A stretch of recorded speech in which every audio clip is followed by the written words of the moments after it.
Hello, my name is Cliff Cadambro, and I'm going to talk to you about project management. I'll give you a high level overview of project management. Few words about me first. I've been in IT industry for over 30 years, last 20 years in senior management, including at the director level. I perform project and program management, running PMOs for the last 15, 20 years. Besides that, I have extensive background in education and training. I've taught over 900 courses, various universities in Southern California, including extensively overseas. Um, People know me in academic areas, Dr. Cliff, and that's about all. Let me dive in and talk a little bit about project management. Let's start with the definition. There are many definitions out there. One of them, this is pretty much mine, is that project management is a series of tasks and activities that have a start and an end, comprises a number of resources, people, material, money, and obviously time, since it has a start and an end, and also has a person who is coordinating everything, a so-called project manager, and he's responsible for not only coordination but achieving a number of factors and parameters, as I'll describe a little bit later. Let's analyze a little bit project management, dissect the two words there. One is project, and then is the other one is management. So, what is a project? Project basically everything and anything, starting since the caveman, the expedition to go out of the cave and hunt that big animal to feed the entire cave. That was a project and involve a beginning, an end, the resources, people. They have specific tasks to do, and obviously there's a cost. Eat or don't eat. Not saying this is a dangerous job. Some people, some of them, they got injured or maybe killed.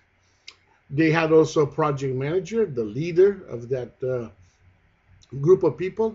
Usually the strongest, the biggest, the most experienced person in the cave. Not necessarily the smartest, but sometimes probably even the smartest. So project management has been with us for a long time.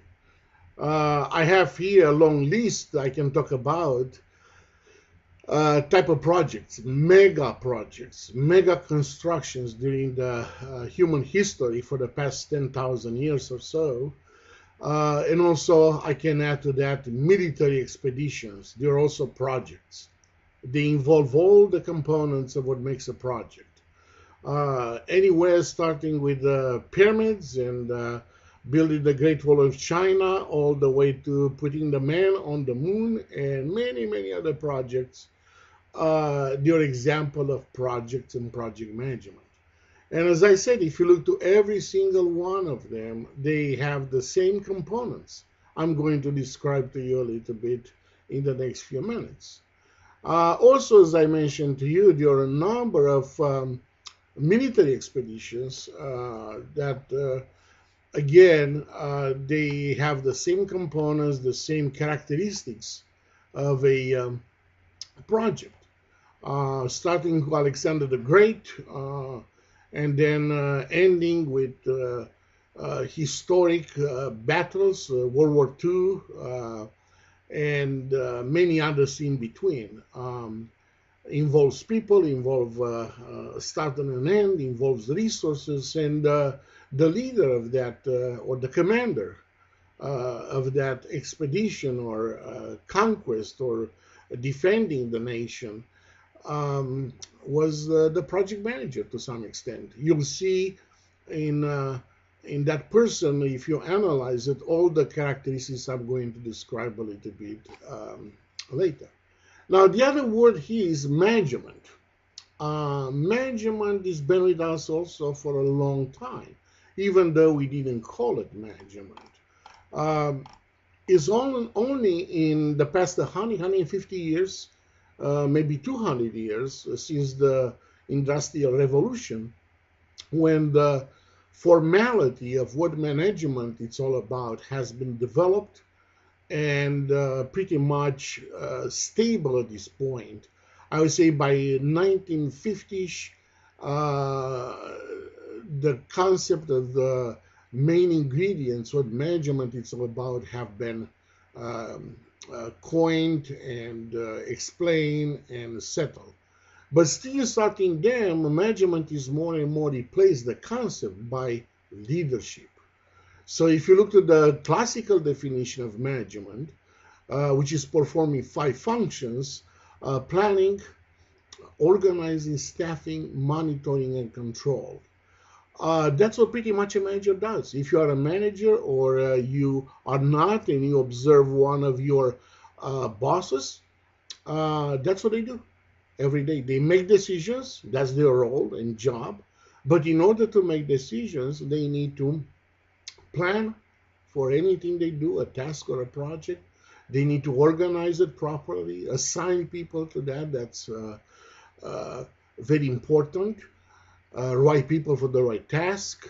And then monitors and control the development of tasks and associated activities. Obviously, it has a control option there. Not just watching what's going on, the monitoring and the way to monitor, to collect the data, to make measurements, but also to be able to intervene and apply necessary corrections. Now, lately, if you study a little bit more about management, and I do teach quite a bit strategic management, classical management, and modern management, you notice that there's another capability or another trait added to management, and that's leadership. And that's very important, particularly in the project management, as we'll see very soon. But let me say a few words about leadership. Peter Drucker, he was pretty much considered the father of modern management, but also the father of modern leadership as a discipline. And Peter Drucker was very adamant about making a clear differentiation between management and leadership. They say they have things in common, but rather they are different. Management is preoccupied with the five functions I mentioned to you, as opposed to leadership. It's about everything else. It's about applying special skills like facilitation, negotiations, creating a vision, having great people skills, and so on and so forth. I'm going to talk about that a little bit later. So it's important to understand the parameters and the definition of a project management is. Another common here observation, you hear also the term program management. A program management is somebody who manage a set of projects, two or many. So that becomes a program.